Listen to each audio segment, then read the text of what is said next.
என் இனிய தமிழ் நண்பர்களே, தெய்வீக குரல் மனித குரல் என்ற தலைப்பில் மீண்டும் உங்களை சந்திப்பில் மனம் மகிழும் டாக்டர் எம் சந்திரசேகரன், ஸ்ரீ மீனாட்சி மருத்துவமனை, ஓமலூர். இப்பகுதியில் திருவள்ளுவர் எழுதிய குரல்களுக்குண்டான சிறுகதைகளை பார்த்துக் கொள்கிறோம். இக்கால மனித வாழ்வில் நடைபெறும் அன்றாட நிகழ்வுகளை இக்கதைகளின் பொருளாக கொடுத்துள்ளதால், கருத்துக்களாக கொடுத்துள்ளதால் திருவள்ளுவர் கருத்துக்கள் எக்காலத்தும் பொருந்தும் என்பதை நாம் உணரலாம். குரலின் கருத்தையும் கதையும் இணைந்து ரசிக்க கேட்டுக்கொள்கிறேன். தற்போது அவர் எழுதிய நிலையாமை அதிகாரத்தில் 8ஆம் குரல். இது எண்ணிக்கைப்படி 338ஆம் குரல். குரல் என்னவென்றால், குடம்பை தனித்து ஒளியல் புல் பறந்தற்றே உடம்போடு உயிரிடை நட்பு. இதன் பொருள் என்னவென்றால், உடம்பிற்கும் உயிருக்கும் இடையே ஆன உறவு முட்டை தனித்து கிடக்க பறவை பறந்து விடுவது போன்றது. கதையை பார்ப்போம். அபர்ணா அழகு 22 வயதில் திருமணமாகி ரஞ்சித்துடன் வாழ்ந்த வாழ்க்கையில் 4 வருடம் கழித்து பிறந்த மகன் முகுந்தன். அபர்ணா அழகானவர், அன்பானவர், இரக்க குணம் உள்ளவர், படித்தவர், திறமைசாலி, அடக்கமுடையவர், குடும்ப பாங்கானவர். ரஞ்சித் கட்டுமசான உடல், சம்பாதிக்கும் திறன், அழகு, திறமையான பேச்சு உள்ளவர். என்றாலும் குழந்தை பிறந்தால் அபர்ணா அழகு பாலைவிடும் என்று குழந்தை பிறப்பதை 3-4 வருடங்கள் தடுத்து வந்துள்ளார். அபர்ணாவிற்கு பிரசவம் பார்த்த மருத்துவமனை மருத்துவர்கள் மூர்த்தி, வைதேகி இருவரும் கணவன் மனைவி. அபர்ணாவின் அழகை, குணத்தை ரசிப்பவர்கள், ரஞ்சித்தின் திறமையான பேச்சை பாராட்டுபவர்கள். ரஞ்சித் ரியல் எஸ்டேட் தொழிலில் சாமர்த்தியசாலி, நன்கு சம்பாதித்து சிட்டியில் மால் ஒன்று பெரிதாக கட்ட வேண்டும் என்பது அவனது ஆசை. அவனது மற்றொரு ஆசை தன் மனைவி அழகு போட்டியில் கலந்து பாராட்டப்பட வேண்டும் என்பதே. அபர்ணாவுடன் பழகும் போது டாக்டர் வைதேகி அவருடைய உணர்வுகளின் முகபாவங்களை ரசிப்பவர். கணவன் டாக்டர் மூர்த்தியிடமும் இதை கூறுவார். வைதேகி, மூர்த்தி, இந்த அழகுக்கு உனக்கு தெரிந்த காரணம் உள்ளது என்பார். வைதேகி என்ன என்று கேட்டால், பிறகு சொல்கிறேன் என்பார்.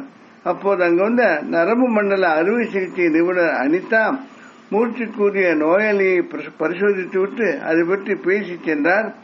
அனிதா பெண் என்றாலும் ஆண் போல் முகஜாடை, குரலும் அப்படியே. அதிதிறமைசாலி. மூர்த்தி வைதேகியால் மதிப்பாக பார்க்கப்படுபவர். அபர்ணாவின் சாமர்த்திக லட்சத்திற்கு முன் அனிதாவின் பர்சனாலிட்டி ஒன்றுமே இல்லை என்பதை இறைவன் படைப்பாக எண்ணினர். அபர்ணா அழகு போட்டு கலந்து கொள்வது இரு வீட்டு பெற்றோர்களுக்கும் பிடிக்கவில்லை. இதற்காக அபர்ணாவும் ரஞ்சித்திடம் கெஞ்சினார் வேண்டாம் என்று. அழகு போட்டியில் சேர வேண்டாம் என்று ரஞ்சித் இன்னைக்கு கெஞ்சுவது போல உள்ள முகபாவம் உன் அழகை குறைக்கிறது. ஆனால் நீ என் விருப்பப்படி போட்டியில் கலந்தே ஆக வேண்டும் என்று ரஞ்சித் கட்டாயப்படுத்தினார். போட்டியில் எதிர்பார்த்தபடி அபர்ணா இந்திய அழகியாக தேர்வானால். அபர்ணாவிற்கு நடிக்க பல பட வாய்ப்புகள் தேடி வந்தன. சில குறும்படங்களில் அவற்றின் கருத்திற்காக நடிக்க அவை உலகில் பாராட்டப்பட்டு பரிசும் கிடைத்தது. ரஞ்சித் மால் கட்டும் வேலையை ஆரம்பித்தார். பல வாய்ப்புகள் அபர்ணா நாடி வந்த போது மால் வேலையில் தொய்வு வரும் என்று அபர்ணாவை பிரிந்திருக்க வேண்டும் என்று நினைத்து ரஞ்சித் மறுத்துவிட்டார் வாய்ப்புகளை. அபர்ணாவும் குடும்ப பெண்ணாகவே வாழ விரும்பியதால் அவரும் வாய்ப்புகளை தவிர்த்தார். ஒரு சமயம் மால் கட்டிட வேலையில் கான்ட்ராக்டர் ஊழல் தெரிந்தது. ரஞ்சித் அவரை கண்டித்து விலகச் சொல்ல பிரச்சனை நடந்தது. அடுத்த நாள் அபர்ணா ரஞ்சித்துடன் அங்கு சென்றபோது நடந்த கைகலப்பில், சண்டையில் அபர்ணா ரஞ்சித்தை சண்டை போடாமல் இருக்க கெஞ்ச, அந்த முகபாவம் ரஞ்சித்தை பாதிக்க ஒரு நொடியில் இருவருக்கும் தலையில் பலத்த அடி, மயங்கி விழுந்தனர். அபர்ணா இதில் இருந்துவிட ரஞ்சித் 5 நாள் மயக்க நிலைக்கு பிறகு அனிதாவின் பெருமுயற்சியால் மூளை இரத்த கசிவுகள் சரி செய்யப்பட்டு பிழைத்தார். ரஞ்சித் அபர்ணா இழைப்பால் அவரது கடைசி முகபாவத்தின் மிகவும் மனம் பாதிப்புக்கு உள்ளானார். மூர்த்தி வைதேகியிடம், நம் உணர்வுகளுக்கு ஏற்க முகபாவம் மாறும். கோபம், ஆனந்தம், சாந்தம் போன்ற உணர்வுகள் உள்ள சமயங்களில் உள்ளே உள்ள ஆன்மா அந்தந்த பாவங்களை உடல் உறுப்புகளில் உண்டாக்கும். ஆன்மா வெளியே சென்றால் உயிரற்ற உடல் இதனை செய்ய முடியாத வேற்றுப்பொருள் என்பார். இது ஒரு உலக வாழ்வில் பல விஷயங்களின் நிலையாமையை குறிக்கிறது என்னும் விளக்கினார். இத்துடன் இந்த கதை முடிகிறது. அன்பு நண்பர்களே, வாழ்க்கையில் நமக்கு பலவற்றை நாம் வாழும்போது, மகிழ்வாக இருக்கும் போது, நம் திறமைகள் வெளிப்படும் போது, புகழ் கிடைக்கும் போது நாம் இவை யாவும் நிலை என்று நினைக்கிறோம். பலரும் இந்த நினைவில் உலகில் வாழ்கிறார்கள். ஒரு விதத்தில் இது அவர்களுக்கு ஒன்று சக்தியாக கூட இருக்கிறது என்று நாம் சொல்லலாம். ஆனால் அதாவது காலங்கள் மாற, உலக சூழ்நிலைகள் மாற, நம் உடல் சூழ்நிலை மாற, பல